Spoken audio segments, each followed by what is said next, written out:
some people can't seem to get into their heads. You can be a Westerner and a Muslim. You can be somebody who's integrated and a Muslim. To suggest the whole of London, 600 miles squared, is a no-go area is simply not true. People are right to be angry. You can't wake up and watch those images and not either cry and weep or be angry. And, we've got to call out our politicians, but the idea that we have, a more stringent test on Labour when we're in opposition for the last 14 years than we do in the party of government, I think is a bit naive and a bit wrong. Welcome to the Big Picture podcast. My name is Mohammed Hassan, and today we sit down with London Mayor Sadiq Khan.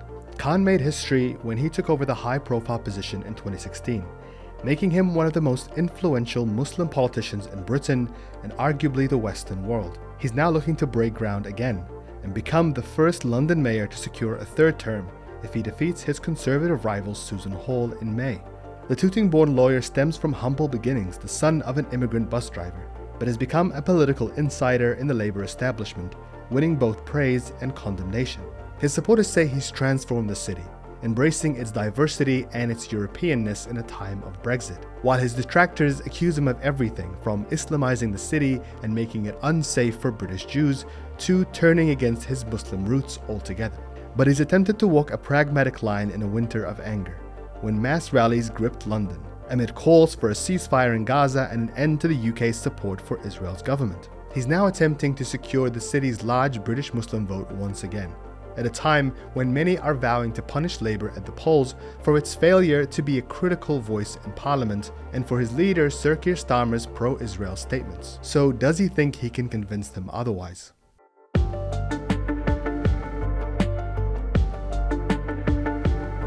Mayor Sadiq Khan, welcome to the Big Picture. It's a pleasure to have you with us. It's great to finally be asked to be on. So thank you for finally having me on. Thank you. I mean, we're glad to have you. In the middle of this campaign, in the middle of Ramadan, how's the fasting been going? How's it treating you? Well, alhamdulillah, we're recording this as we enter the last 10 days. Really important last 10 days. But it's been, I love Ramadan. I love campaigning. But the two together are quite challenging. And so I always tell people who are new to my team, can I apologise in advance for the next month? I'm very miserable when I'm deprived of caffeine, sleep and food. I love campaigning, so that trying to do both is difficult. But alhamdulillah, I can't complain. It's been a good Ramadan for me. This is a bit of a personal question. How's your breath at this moment in time? Yeah. So for those who are watching this who don't understand what we're talking about, so there's a lovely hadith, the saying of the Prophet, peace be upon him, saying actually your breath in Ramadan obviously doesn't smell lovely for the humans, but don't worry about that. There are blessings in relation to. So I'm chillaxed about that stuff. The problem is not so much my breath, but I talk a lot because of my job, and it's the lack of moisture in my mouth. So as it is, I speak fast, and I'm accused of mumbling. In Ramadan, I think more so. But it's. I mean, look, there are people who during the month of Ramadan are still performing surgery.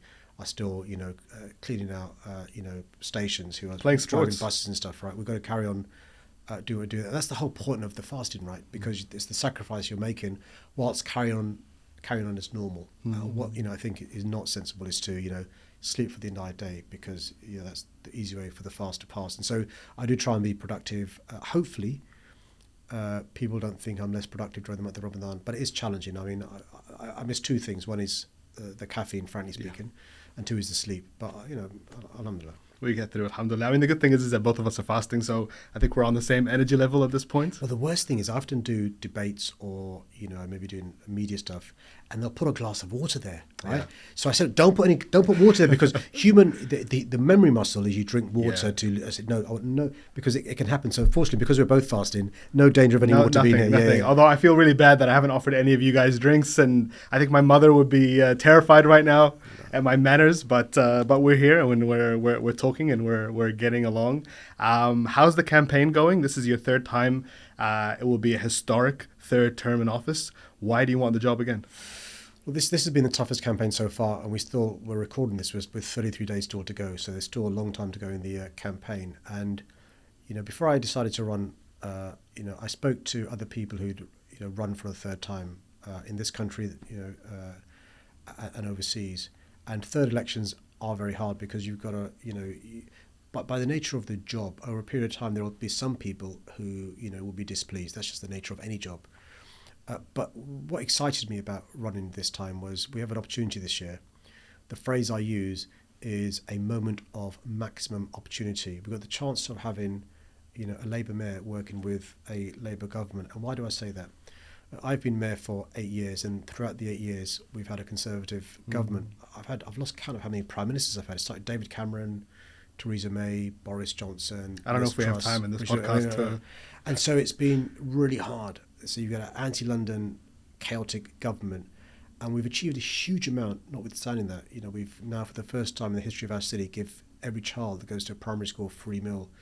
We've frozen fares 5 of the last 8 years. We're building record numbers of council homes, affordable homes. We are, increased policing from City Hall, opened youth clubs, and so forth. That's despite the government. Imagine what we could do with a mayor and a government on the same side, and that's why I'm so excited. And 8 years is a long time to be in any role, but to be in a role as influential as this one, how do you think you have shaped the city in that time? Well, when I look back at when I first became mayor in 2016, it's just before the referendum, when our country voted to leave the European Union, with the trauma of Brexit. In 2017, we had 4 terrorist attacks on our city. We had the awful fire in Grenfell Tower. 72 people perished.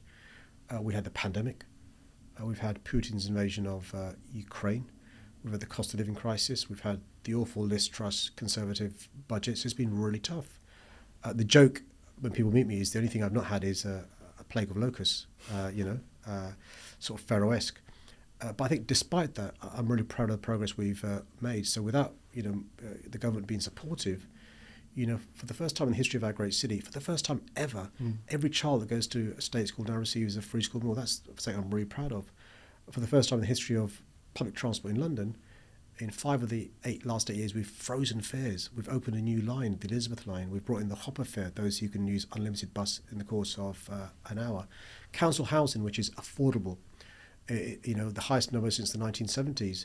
The most homes completed any time since the 1930s. We're providing young people with mentors. Why is that important? Because I was blessed. I had big brothers who were a mentor to me. Many young Londoners haven't got a mentor. We're providing that.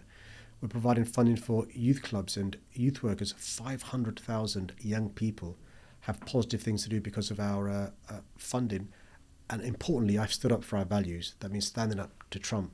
That means, recognising, in my view, that the importance of our diversity, which is a strength, not a weakness. But, it's been tough, but it's been incredibly enjoyable. There's a phrase I've got, which is, there's 2 words, London promise. The London promise is very simple. It's you work hard, you get a helping hand, and you can achieve anything. For too long, Londoners haven't had the helping hand. And I've sought over the last 8 years to be that helping hand. But just imagine how much more that help would be if we had a Labour government and a Labour mayor.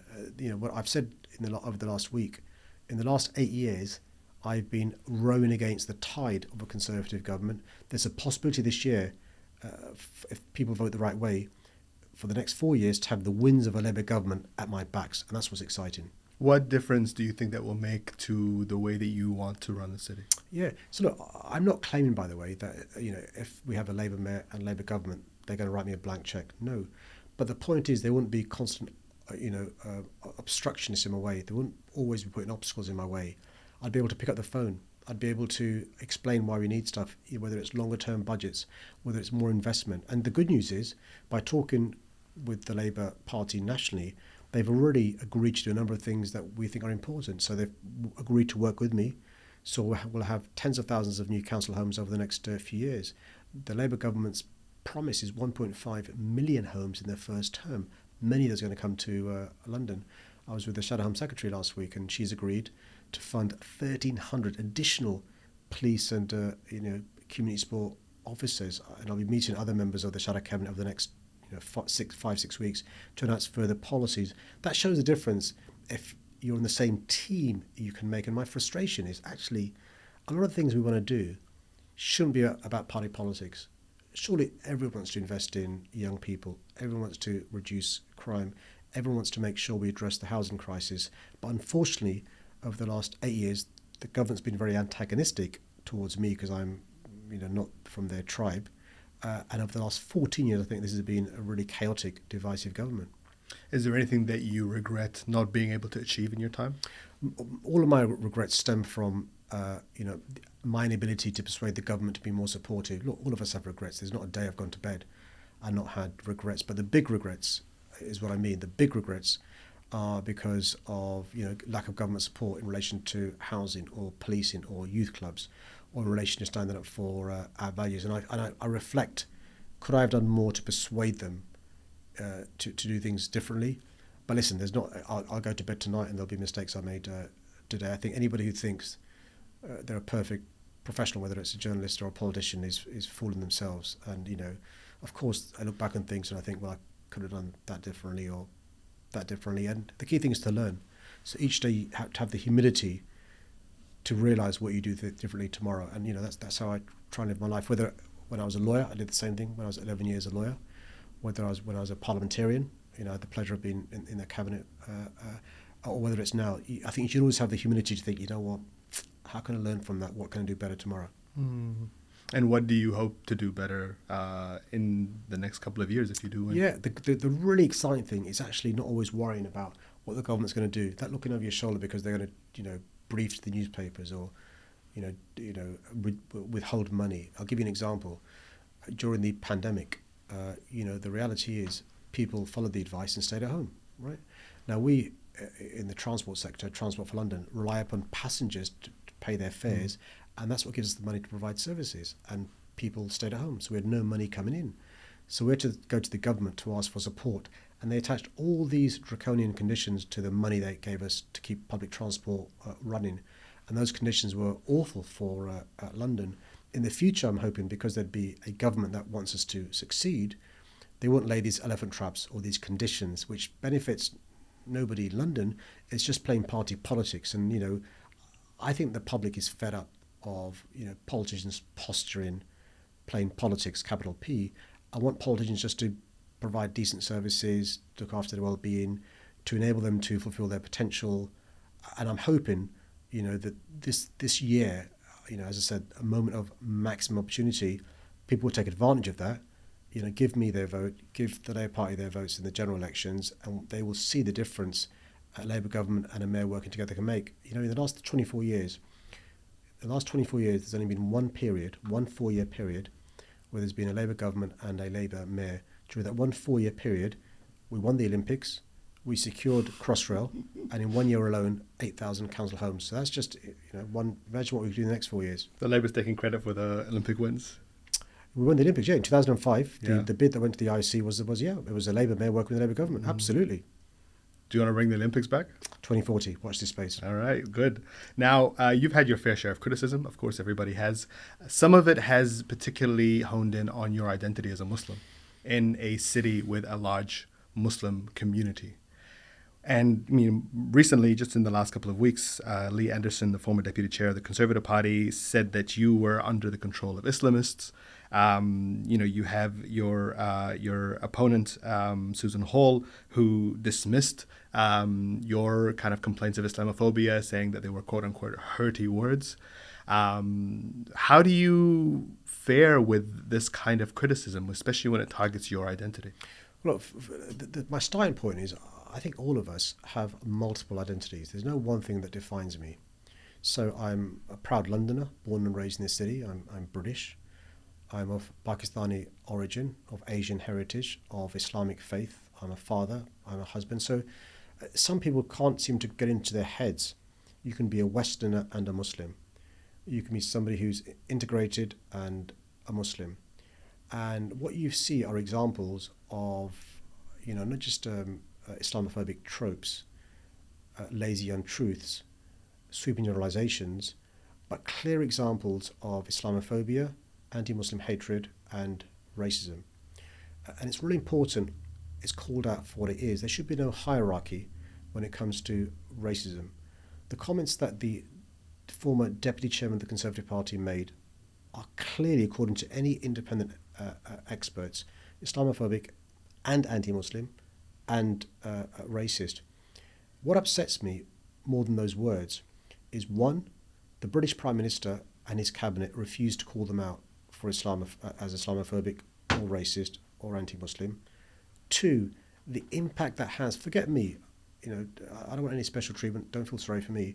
What impact does that have on a young person thinking about a career in politics, thinking about joining a mainstream political party, or thinking about this country giving them a sense of belonging and pride when senior people can say things like this? I mean, just think about the words you attributed. You said that Susan Hall, my Conservative opponent, said, so my Conservative opponent wants to be mayor of this great city, the most diverse city in the world.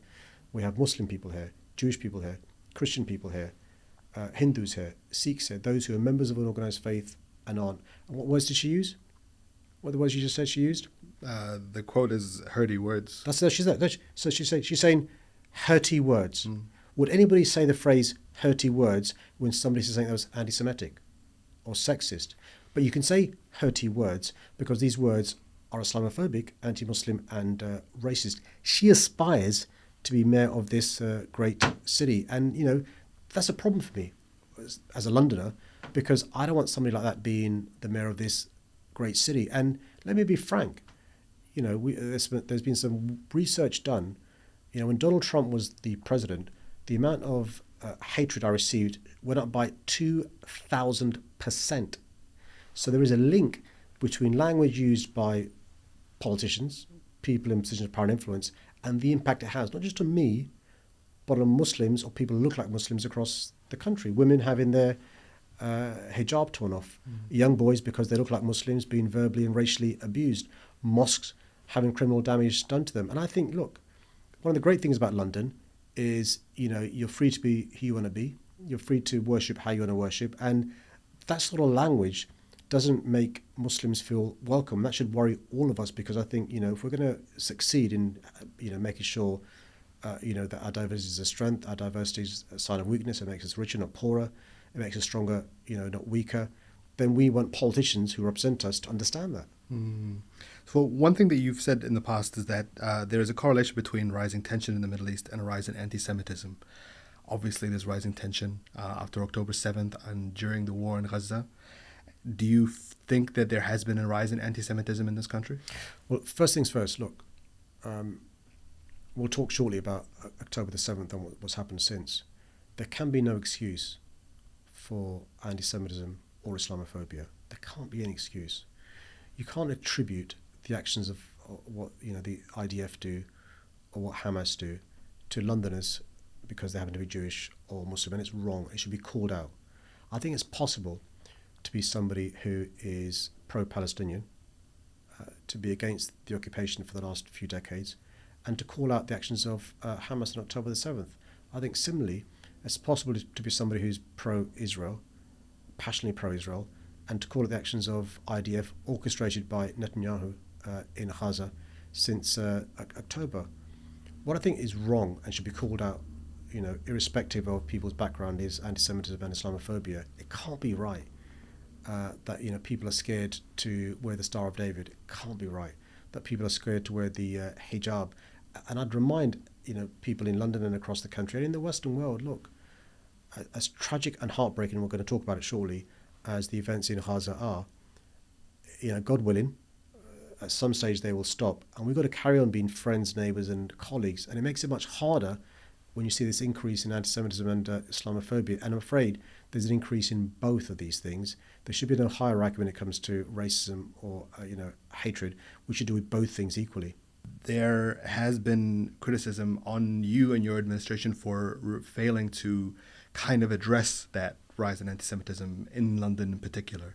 The quote, note that London has become a no-go zone for Jews, especially on weekends when there's marches, pro-Palestine marches. We're speaking right now, there's a pro-Palestine march happening in the city as we speak. That comment comes from Robin Simcox, the government's commissioner for countering extremism. You are obviously campaigning, you're having conversations with British Jews, London Jews as well. Do you think that there is truth, there's weight to those words? No, listen, I think there are some people who try and pit communities against one another, try and pit people against one another. I prefer to unite people and bring people together. So it's important to understand the context of what's happened over the last 6 months.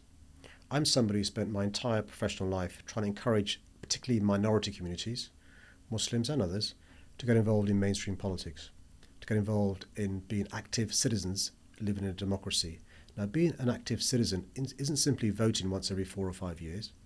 It isn't just, lobbying your MP or writing a letter. It's also protest. Protest is intrinsic to living in a democracy, right? Speak to those in North Korea or in Russia. They would give their left arm to have the right to protest.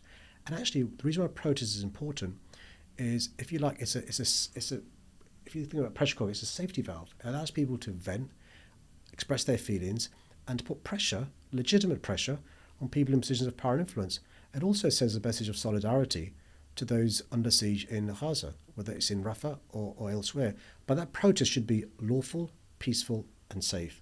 And so the police will, and I don't apologise for this, the police will take action if somebody breaks the law. That's why protest should be lawful, peaceful, and safe. And the vast majority of people who are protesting, hundreds of thousands in London every few weeks, have been protesting lawfully, peacefully, and safely. A very small minority have been, acting in a way that's not acceptable, and the police have taken action. To suggest the whole of London, 600 miles squared, is a no-go area is simply not true. And I spend a lot of time every day speaking to Jewish friends, neighbours, and colleagues. They don't think London's a no-go area, but some Jewish people are frightened about coming into London on some days. They are anxious, and we should understand that and listen to that concern and anxiety. And so what I'd say to those protesting is, of course, protest, but just be conscious that sometimes you could be saying and doing stuff that may be lawful, but it's scaring people that shouldn't be scared. And so, most of the protests, all the protests in terms of pro-Palestinian, have been coordinated with the police. They work very close together, the protesters and the police. They agree the time of day to start the protest, so the protests start after the Sabbath service, the Shabbat service. One protest was delayed by agreement with the protesters to allow Bar Mitzvah to finish, because what the protesters didn't want to do is cause anxiety to those people celebrating the Bar Mitzvah. So, all I'd say in respectful ways, if people, look at this, in a way that's, dispassionate, people are taking advantage of the democratic rights. The vast majority are behaving themselves, not breaking the law. A small minority, actions being taken against them. But what you wouldn't want to do, surely, is live in a country where protest is banned. A politician could decide which protests take place and which doesn't.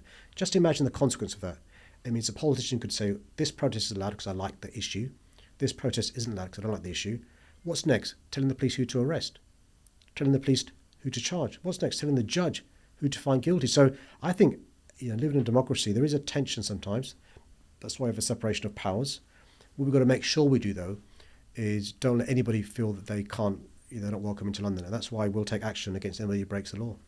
It's been almost 6 months now since October 7th, and since the beginning of the war in Gaza, which, by the United Nations estimates is, this is a group of people that are on the brink of famine. How do you understand, how do you feel about what's happening there right now?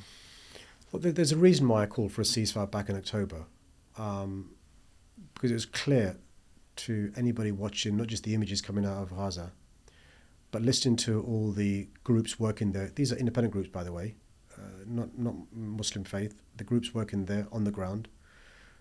Look at what the United Nations were saying, that there needed to be an immediate ceasefire back in October. There hasn't been. We're now talking almost 6 months on. 33,000 people, it's probably higher by the time this goes out, have lost their lives. A third or more are children. There are trucks containing food, containing medicine, containing aid that can't get into Gaza. What the United Nations has said just this week is, starvation should not be used as a weapon of war, right? We're not talking about a situation that is a consequence of a natural disaster. This is a man-made catastrophe. I think it's possible to condemn, and I do condemn, the actions of Hamas. I want those 134 hostages to be released. But for goodness sake, this is madness. 33,000 people have died and many more are going to perish over the course of the next few days and weeks. Every day you wake up to images of more people dying. This is not an issue that's an issue because it's a Muslim issue or a Palestinian issue or an Arab issue. It's an issue of humanity. I think it's really important for that ceasefire to happen, for food, aid and medicine to get in. And we know, listen, one of the reasons why Netanyahu wants this war to go on longer is it's self-preservation for him. How many men, women and children are going to die because of his career? And we need to make sure that we continue to exert pressure on President Biden, Prime Minister Sunak, because Rishi Sunak and Joe Biden are the two closest allies to Netanyahu. This has not been anti-Israel. This has been anti-Netanyahu and anti-killing and anti-death. The United Nations Special Rapporteur for Palestine, Francesca Albanese, just in the last couple of days came out and said that Israel's actions in Gaza amount to genocide.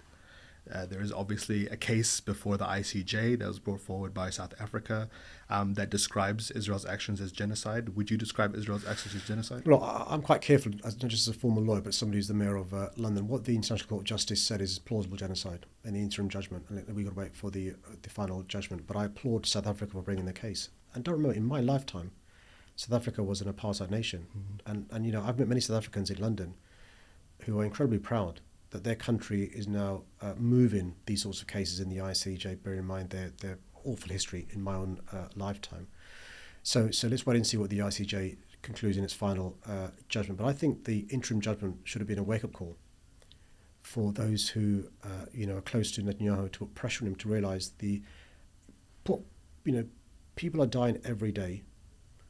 What benefit is it bringing to you in the medium to long term? In the short term, it's keeping you in your job. But in the medium to long term, what benefit is it bringing to either Israel or the occupied territories? But, there are widows being created, there are orphans being created, there are amputees being created, there are maimed people as a consequence being created, and we're going to have another generation of hatred, of animus, and a two-state solution is further away than it is now. And also what people don't seem to realise is there are members of the Israeli government now dismissing the idea of a two-state solution, not being called out by the British government, and I think they should be called out. You've criticised Rishi Sunak and his handling of the situation.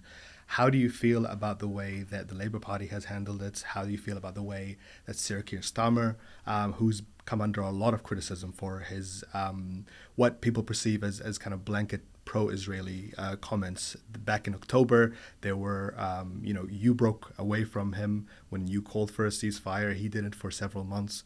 He also, was commenting on an interview, I think it was an LBC interview, where he seemed to appear to condone what is collective punishment of people in Gaza.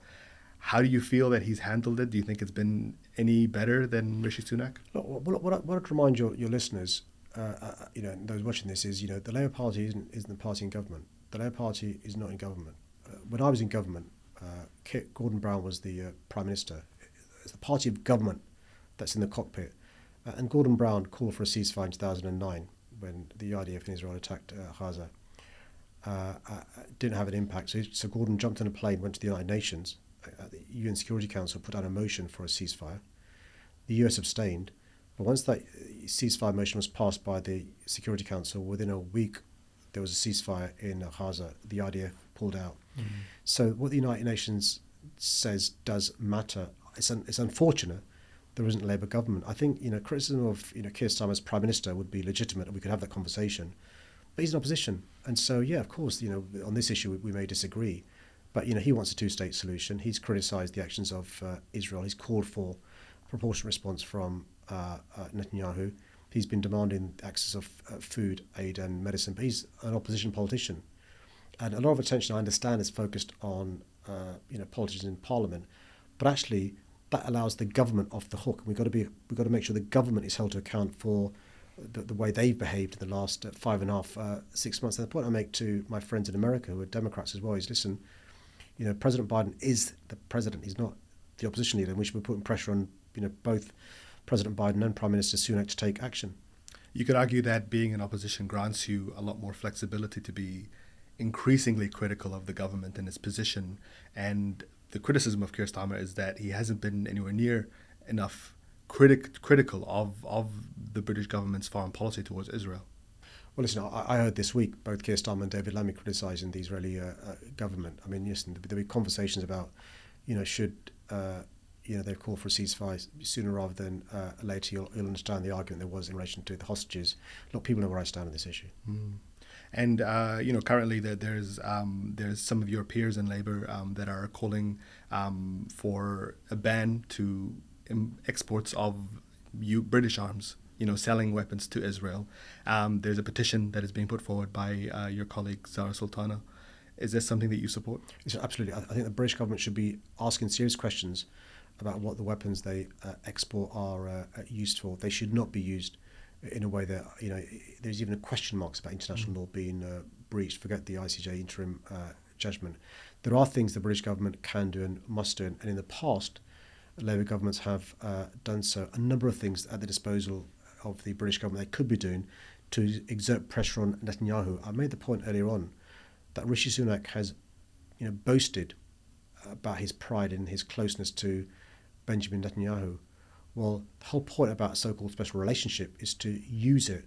Where's the evidence of any pressure being exerted on Netanyahu to stop what he's doing?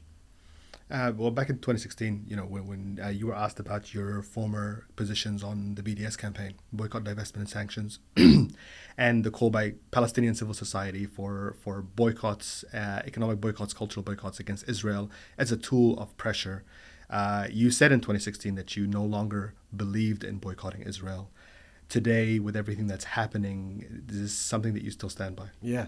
Look, when you have conversations with not just those Palestinians in and around the area, but also when you see who would suffer the consequence of the BDS, I'm not sure I don't think that's the right way forward. No.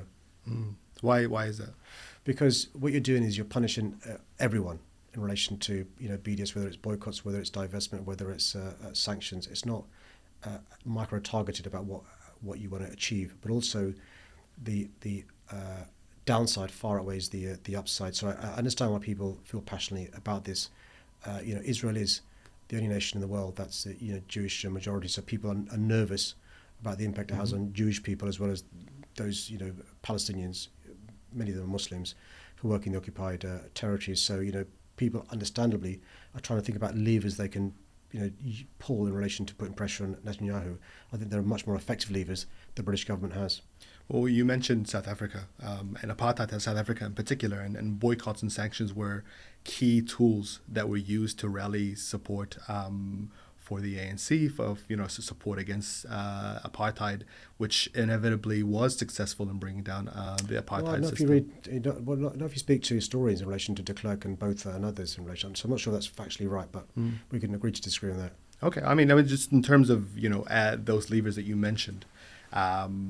What kind of levers exist for Palestinians? The closest allies of Israel is the US and the UK, right? Those are the closest allies. The outliers are the UK and the US. Most other countries in the world, just look at the votes in the UN over the last 5.5 months. Russia and China for different reasons, but it's been UK and the US. Now the UK is starting to move a bit. So is the US, and that pressure is really important, both the US government and the UK government. Why? Because Netanyahu needs the support of the US. We've seen in the last 48 hours apparent movement from Netanyahu in relation to ceasefire. We've got to hope that the pressure from President Biden is paying off, because that's what's needed, a ceasefire. And that ceasefire needs to be, not just for 24 hours or 48 hours. It's got to be ceasefire that lasts, for months and then years. Ceasefires that last for months and then years start with a day, then 2 days, then a week, then 2 weeks, and that's the pressure that's got to be exerted by the governments of the UK and the US, which are the two governments who are the closest to Netanyahu and Israel. So you don't think boycotts are an effective form of anti-violent resistance? In relation to what's happening in Gaza now, it will have no impact. Okay, and in terms of what is happening in the Labour Party, there's been a lot of divisions internally over the Labour Party stance.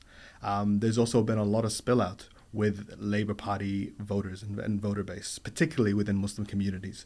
And we've seen in recent weeks, in recent months, a lot of organizing around independent candidates. The Rochdale by-election was an example of that. And there would be a lot of people in London that are thinking about, do I want to support a Labour Party candidate? Do I want to support a Labour Party mayor? What do you say to them, and what do you, surely you're meeting a lot of Muslim constituents these days, especially during Ramadan, and a lot of them are angry, and a lot of them are upset at the Labour Party. What's your response to them? Well, the choice of the general election, obviously I'm in a different position to the Labour Party nationally, but the choice of the general election is not between Keir Starmer as Prime Minister or somebody with a perfect policy on Palestine. The choice is Keir Starmer as Prime Minister or Rishi Sunak. That's the choice. That is it. There's only two choices. And how is Rishi Sunak as Prime Minister working for you? How's it working for you in relation to foreign policy? How's it worked for you in the last 6 months with Gaza? How's it worked for you in relation to your hospital? How's it worked for you in relation to your local school? How's it worked for you in relation to the cost of living crisis? How's it worked for you in relation to the last 14 years in austerity? And that's the choice. Or Keir Starmer, who's going to be a change Prime Minister, the option of allowing best to be the enemy of perfect or best to be the enemy of good. And if you don't vote for the Labour Party in the general election, it's one less for the Conservatives to get. And the Conservatives work on the basis that the opposition is divided. The Conservative Party is the most successful political party in the Western democratic world. Why? Because they know how to win elections. They will sometimes change the rules to make it easier to win, as they've done with my election. They brought in photo ID. So everyone needs photo ID to vote now. Why have they done that? Because 900,000 Londoners haven't got voter ID. Poor Londoners, black, Asian, minority, ethnic Londoners, those who live in rented accommodation tend to vote for me. They've also brought in first past the post. So if you vote for Green first or Lib Dem first or Independent first, you can't vote for me second. You've got to vote for just one person. That's why they're successful. And those who are unhappy with the Conservatives, if they splinter, don't be surprised if you wake up the day after the general election with Rishi Sunak as the Prime Minister. How have the last 5 Conservatives worked out for you? Cameron, Johnson, May, Truss and Sunak. It's a tough argument to put forward to a voter, especially somebody who is feeling very heartbroken, moved by what's happening in Gaza, and is looking for a sense of leadership in their country, especially from their politicians. And if you talk to some of these organizers, the Muslim Vote, for example, the organization that is trying to mobilize different voter bases, they'll say that there is a 40% constituency in this country that's Muslim. In London, it's about 10%, right? And they have traditionally almost, assuredly voted Labour and have been taken for granted as a result. And now is an opportunity to show that the Muslim vote actually is something significant that should be paid attention to. Well, let's deal with this. Muslims have been taken for granted. Which party allowed, for the first time ever, Muslim faith schools? It wasn't the Conservative Party. There were, historically in this country, Christian faith schools, Jewish faith schools. It wasn't Muslim faith schools. Who brought that in? It was the Labour Party. Which party brought in laws to protect discrimination against followers of Islam? It was the Labour Party. Which party has supported those parts of our country which are the poorest and most deprived, where most Muslims live? It's the Labour Party. Which party cancelled debt of the poorest country in the world, Muslim majority countries? The Labour Party. Which party in government did more trade with the poorest country in the world, who are Muslim countries? The Labour Party. Which party had the first ever MP of Islamic faith? The Labour Party. Which MP had the first member of the House of Lords of Islamic faith? The Labour Party. Which party had the first ever member attending cabinet who was a Muslim? The Labour Party. Which party had a candidate who stood to be Mayor of London and won the election in the most anti-Islamic, in the most Islamophobic, racist campaign in history? The Labour Party. So look, we can talk about, the imperfections of the Labour Party. My point being is no party is perfect, and the choice in the mayoral election is me or the person you mentioned who said things clearly Islamophobic. That's the choice in the mayoral election. Only one of us is going to win. So do you want to wake up on May the 3rd with her as the mayor? And the choice in the general election is do you want the same old with the Conservative government? Because that's the choice. With respect, the choice isn't George Galloway as Prime Minister or Sunak. It's Keir Starmer or Rishi Sunak. And, one of the things I've sought to do as a politician my entire life is, in a respectful, non-patronising way, to embark on political education. We've got to encourage people to join political parties, get involved in mainstream politics. That's why I feel so strongly we shouldn't be banning protests, because that's how we become active citizens, right? And by the way, it's legitimate and right and proper for the people you're mentioning to hold politicians to account. That's the joy of a democracy, right? Being held to account. Me doing a long interview, being asked challenging questions. That's the joy of a democracy. Yeah. And that's how it should be. And people should be angry about what's happening in Gaza. We've entered the last 10 days of Ramadan, the last 10 nights of Ramadan. It also happens to coincidentally to be, Easter weekend. That is Holy Land, according to the Christians, right? And so people are right to be angry. You can't wake up and watch those images and not either cry and weep or be angry. And, we've got to call out our politicians, but the idea that we have, a more stringent test on Labour when we're in opposition for the last 14 years than we do in the party of government, I think is a bit naive and a bit wrong. We are in we're months ahead of an election, a general election, and that could put Sir Keir Starmer into the position of Prime Minister. And a lot of people are watching the things that he says publicly, the things that he says on Israel, the things that he says on Gaza, as indications of what kind of Prime Minister he's going to be. The NHS and education and jobs and the economy and growth and equalities laws and employment laws, all those things as well. Yeah. And there's also a separate conversation about individual MPs and individual electoral seats, and some of the organizing that is happening is around individuals and looking at, seats. One of the people, Rushanar Ali, for example, as somebody that abstained from the vote against a ceasefire, and there are British Muslims that say this is something that means enough to me that I am willing to let it decide who I vote for come the general election. It's hard to dismiss somebody when they tell that to you.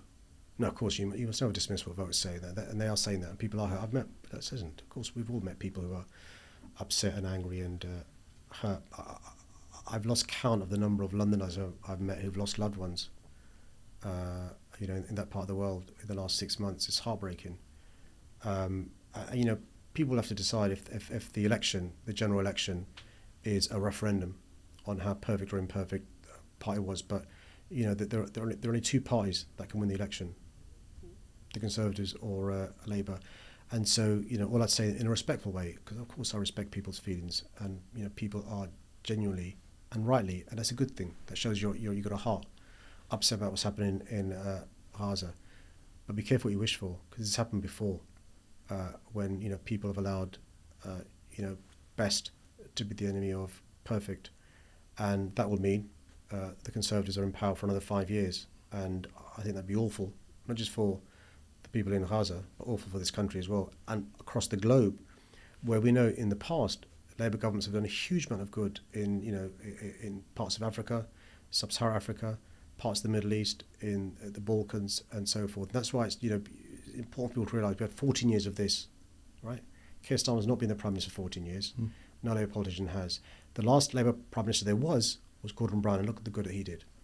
Do you have faith in Keir Starmer to lead effectively in foreign policy? I do. You do? Yeah. And how do you think this country should be positioning itself with regards to Israel? Well, look, I think the position of the Labour governments in the past has been one where they're calling for a two-state solution. They're quite clear in relation to there shouldn't be advantage taken of those in the West Bank or in Gaza. It's really important. Those who are occupying Palestinian land shouldn't occupy the land. It's really important for there to be a viable Palestinian state. It's really important to use all the levers the British government has at its disposal. The British government is a permanent member of the UN Security Council. That provides a huge amount of influence. The Labour government, Gordon Brown's government, the one that I was a member of, did a huge amount towards a two-state solution. But at the end of the day, we need the Americans to pull their weight as well, because they're the closest ally to Israel, and it's really important that the US government, is influenced to do much more in this area, because we know the importance of the US to Netanyahu. That's why it's really important that those of our friends in the United States, use their influence to put pressure on. There's also big elections this year in America, right? There's big elections in India, Indonesia, this country, and America, and half the world's population is voting this year. Yeah. Netanyahu would have been gone a long time ago, but for what's happening in Gaza. We're speaking a couple of weeks away from your own key election. How confident do you feel about your chances? So this is the toughest election that I fought. Why do I say that? Because the government's changed the voting system to make it much harder for me to win this time. What they've done is they've done two things which make it more difficult. One is, in the past, what happened was people would vote for a smaller party first. You could vote 2 votes, 1 and a 2. They'd vote for a smaller party, number 1, and vote for me, number 2, like an insurance policy. And the government realised, I want a big amount of the second preferences from the smaller party. So they've now removed that chance. You only get 1 vote, 1 cross. And the second thing they've done is brought in photo ID. 15% of Londoners who are eligible to vote haven't got photo ID. You're allowed to have a passport, a driving licence, or an older person's travel card, not a younger person's travel card. Why? Because younger people vote for me, older people may not. It's going to be really tough. So don't think, and people say to me on the doorstep, I've been out campaigning today, oh, you're definitely going to win. You know, what are you worried about? Don't be complacent. Don't think, oh, Sadiq's definitely going to win. He doesn't need my support, number 1. Number 2, this is a 2-horse race. Only one of us is going to be the mayor. The Conservative candidate, you've mentioned a bit about her, or me. And that's why I'm asking people who live in London to give me their vote on May the 2nd. Remember, you've got to have photo ID to vote. Don't go to the polling station and be turned away because of lack of photo ID. But it's going to be tough. I'm under no illusions. I've worked incredibly hard over the last 8 years. I'm going to carry on working up until 10 p.m. on May the 2nd to try and remind Londoners of what we've achieved over the last 8 years. You will know my stance in relation to what's happened since October the 7th. It's really important for people to understand that the choice is a future London that's fairer, safer and greener, or it's going backwards with the Conservatives. And finally, what is your vision for a future London? What is your vision for your 3rd term? Well, we're having this conversation. People may not realise this, but we've had a number of different events taking place just in the last few days and weeks in London. We had Holi, the Hindu community celebrated. We've had Easter, this weekend. Next week is Vaisakhi, the Sikh community celebrates. We're in the month of Ramadan. Very soon we're going to have St. George's Day, really important to the English. Just a few weeks ago I celebrated St. Patrick's Day with my Irish friends. That's the joy of London.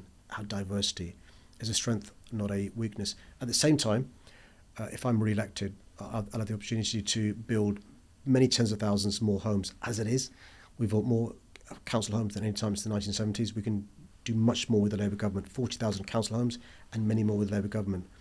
More investment in youth clubs, more investment in the police, keeping fares down, importantly investing in young people so they can flourish and thrive, which is really, really important. And the key thing for me is this.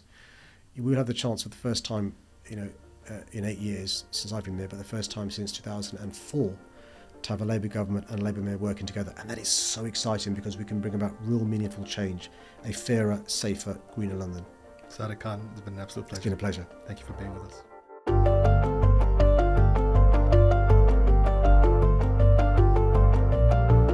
Thank you for watching this episode of The Big Picture, and a big thank you to Mayor Sadiq Khan for being our guest today. We want to hear your thoughts, so please leave them in the comments below and let us know who you'd like us to speak to next. As always, you can listen to this episode wherever you get your podcasts from, and until next time, salam.